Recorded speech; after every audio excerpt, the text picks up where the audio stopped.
It's 1 o'clock. Good afternoon. I'm Jessica Rouse with 2NURFM Hunter News. Prison-made weapons are among the haul from Cessnock Correctional Complex after Operation Purge conducted a sweep through the state's prisons. Operation Purge is undertaken by officers in a bid to crack down on contraband ending up behind prison walls.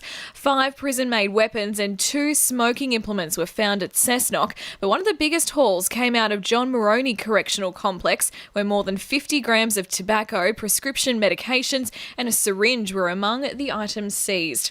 After accommodating the Pashminko Cockle Creek lead smelter for over 100 years, Lake Macquarie City Council are updating their contaminated land management policy to deal with the continued fallout. Lead contamination has been a constant problem in the area because of the smelter, but the policy is also in place to deal with all types of contamination, including asbestos and hydrocarbon pollution.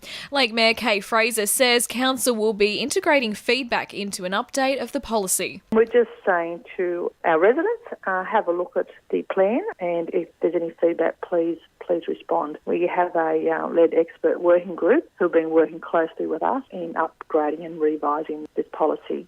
Charlestown Square restaurant New Shanghai has been fined $300,000 for allegedly underpaying staff in a 16-month period between July 2013 and November 2014. The sizable underpayments allegedly totalling more than $500,000, with one employee owed more than $33,000 in lost wages. The Fair Work Ombudsman alleges the owner, Mr. Chen, is indeed aware of the Restaurant Industry Award minimum wages.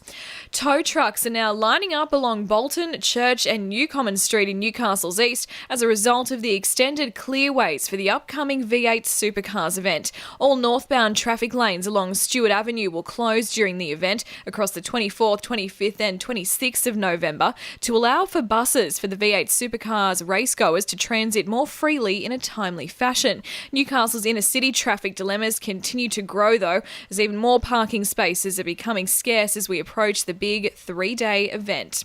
The construction of the new Waste Management Centre in Cessnock is now complete. This new state-of-the-art centre is taking a step into the future of waste management to ensure future generations have critical infrastructure to divert material from landfill. Mayor Bob Pinson says the community needs to recycle as much as possible and should be aware just 1 tonne of waste can cost council around $140 to dispose of. An up-to-date facility to entice people to recycle as much as possible and to reduce what goes to landfill. And the important thing to remember is that every tonne of waste that goes to landfill costs the council $140. Kurri Kurri Library has reopened today after the massive storm which tore through the town last Monday. Cessnock City Council is also inviting residents who have a story about the storm, whether it was something you saw or an experience, to come along to the library until 3 p.m. today and tell it. And a public forum will be held tonight in Newcastle, giving families a chance to have their say over the privatisation of New South Wales disability services.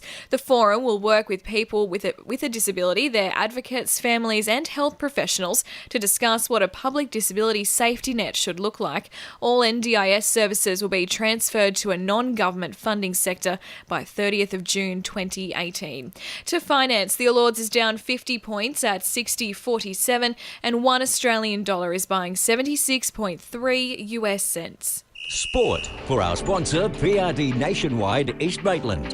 The Knights are $1.5 million short of the salary cap minimum for 2018. Under the game's new collective bargaining agreement, all 16 NRL clubs must spend 95% of their salary cap on players each season. The Knights are pursuing New South Wales Blues halfback Mitchell Pearce, a signing which would help the club meet the minimum spend of $8.93 million. The Newcastle Jets are hoping to end a 13-game drought against Sydney FC when the two sides clash on Saturday night at Allianz Stadium. The Sky Blues are coming off a shock 2-0 loss to Central Coast Mariners. A win will see the Jets maintain their position at the top of the competition ladder. And Supercars leader Jamie Whincup expects a testing series finale after taking his first look at the Newcastle 500 track yesterday morning. Whincup says he was surprised by the unique corners and huge terrain. 2NURFM News Time is 1:05.